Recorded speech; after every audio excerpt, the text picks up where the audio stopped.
Bonjour, je suis Philippe Bloch, chef produit distribution d'énergie tertiaire.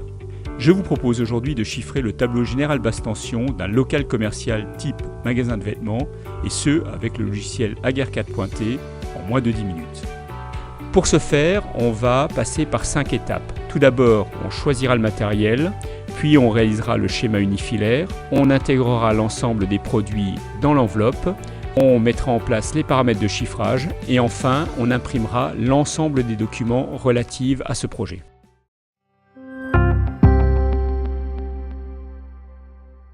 Je vous propose maintenant de choisir le matériel. Alors une petite astuce qu'on va appliquer aujourd'hui, on va faire ce choix de matériel directement dans le schéma, ce qui nous évitera de repositionner les produits ultérieurement.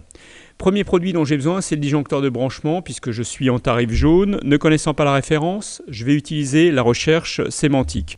Donc je tape les premières lettres du mot branchement.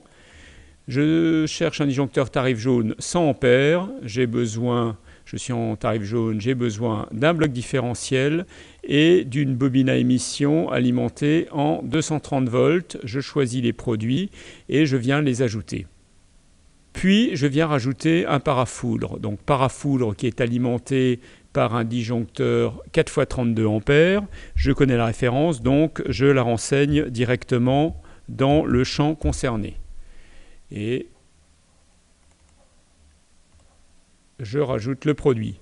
Puis le parafoudre, même situation que précédemment, je ne connais pas la référence, donc je viens taper les premières lettres. Je suis dans un environnement tertiaire. J'ai besoin d'un produit type 2, 3 pôles plus neutre, 15 kA, et je viens le rajouter.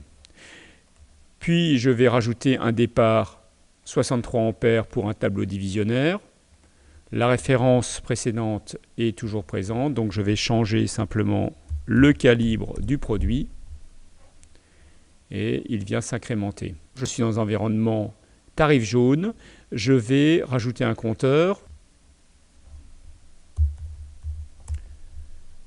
Donc j'ai besoin d'un compteur d'énergie, 3 pôles plus neutre, direct 100 ampères, je viens le rajouter.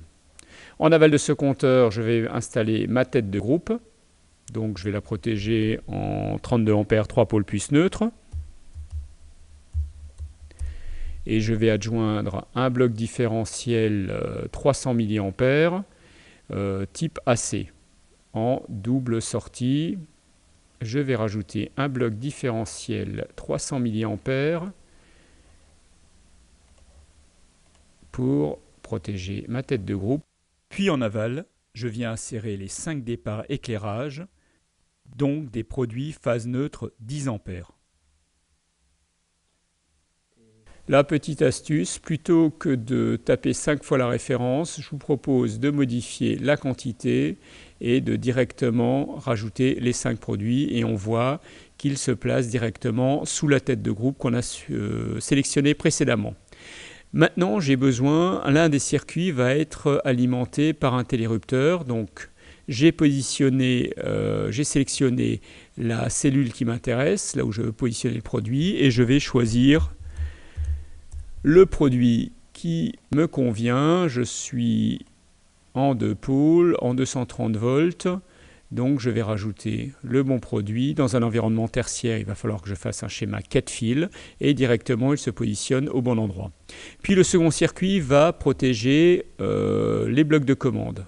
Je viens maintenant rajouter mon bloc de sécurité. J'ai besoin d'un produit 60 blocs.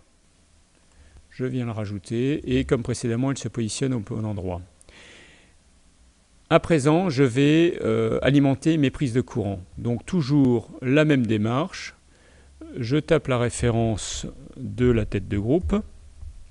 En l'occurrence, un disjoncteur 3 pôles plus neutre 32 ampères. Je vais rajouter un différentiel 30 mA type AC que je sélectionne et je viens rajouter le matériel et directement il vient s'insérer dans le schéma. Puis en aval, je viens protéger mes circuits à l'aide de disjoncteurs phase neutre 16 ampères et donc je choisis et je veux 5 départs et je les rajoute et ils viennent se positionner en aval.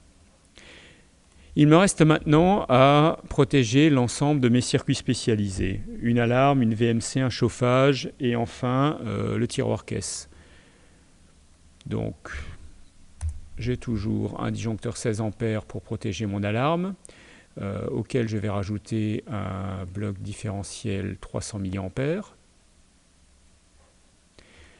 Puis je viens protéger mon circuit VMC, toujours en 16 A, toujours avec un bloc différentiel 300 mA. Le chauffage, lui, va être alimenté en 32 A, monophasé, avec un bloc différentiel 300 mA, type AC. Et enfin, le tiroir caisse qui va être alimenté en 16 A avec un bloc différentiel haute immunité 30 mA que je viens rajouter. Nous avons à présent réalisé le choix du matériel, nous avons implanté les produits au niveau du schéma. On va maintenant passer à la troisième étape, à savoir la mise en enveloppe. Avant cela, on va valider les borniers, puis on va définir le type d'enveloppe. En l'occurrence, on est dans un local commercial, donc une enveloppe avec un indice de protection 30, un ICA 5 correspond à notre besoin. Par rapport à la typologie de magasin, on va choisir un coffret VGD, montage en saillie. Donc on valide ça, le logiciel va maintenant nous proposer différentes configurations qui lui paraissent cohérentes. Donc ces différentes configurations sont décrites dans cet écran-là et on peut choisir d'autres options et on peut également les prévisualiser, ce qui permet d'avoir une vision graphique du résultat. Donc on décale la fenêtre et on obtient le résultat. Cette armoire me paraît cohérente, donc je viens terminer ce choix et le logiciel valide. La fenêtre. Je supprime le guide de choix et donc j'ai une vision globale du coffret. Donc là je vais simplement apporter une modification, c'est que les disjoncteurs qui sont positionnés ici, je viens les sélectionner de manière globale et je viens les déplacer. Alors je peux les positionner à tous les endroits où se trouve cette ligne bleue.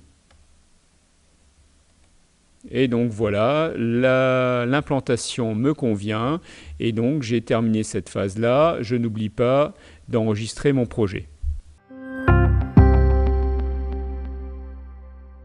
Nous avons maintenant finalisé la partie mise en enveloppe. On va maintenant passer à la partie chiffrage qui se déroule automatiquement.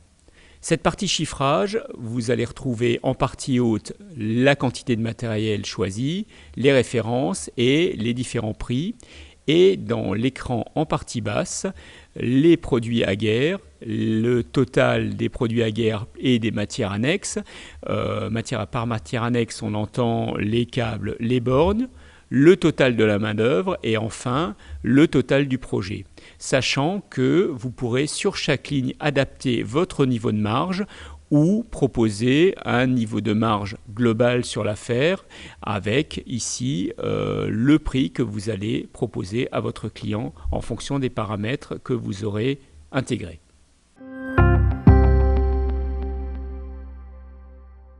Après avoir défini les différents paramètres du chiffrage, il ne reste plus qu'à définir les documents que vous allez envoyer à votre client. Donc, on va faire le choix de ces documents. J'ai choisi d'envoyer le schéma électrique, une visualisation de la face avant sans les plastrons pour que le client puisse se rendre compte du coffret qu'il va avoir. Et enfin, le prix de vente du produit monté câblé que je vais lui proposer.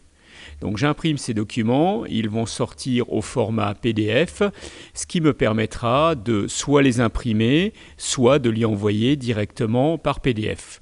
Donc j'ai la liste du matériel avec le prix de vente que vous avez défini.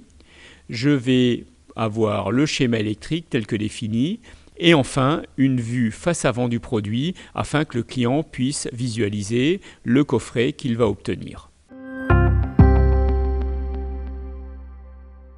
Nous venons de finaliser le chiffrage de cette affaire de manière simple et complète, depuis le choix du matériel jusqu'à l'impression des documents. Lors d'une prochaine étape, nous verrons comment transformer ce devis en un dossier complet, comprenant le schéma finalisé, les étiquettes, toutes les notices, soit l'ensemble des documents obligatoires pour constituer un dossier complet à remettre à votre client.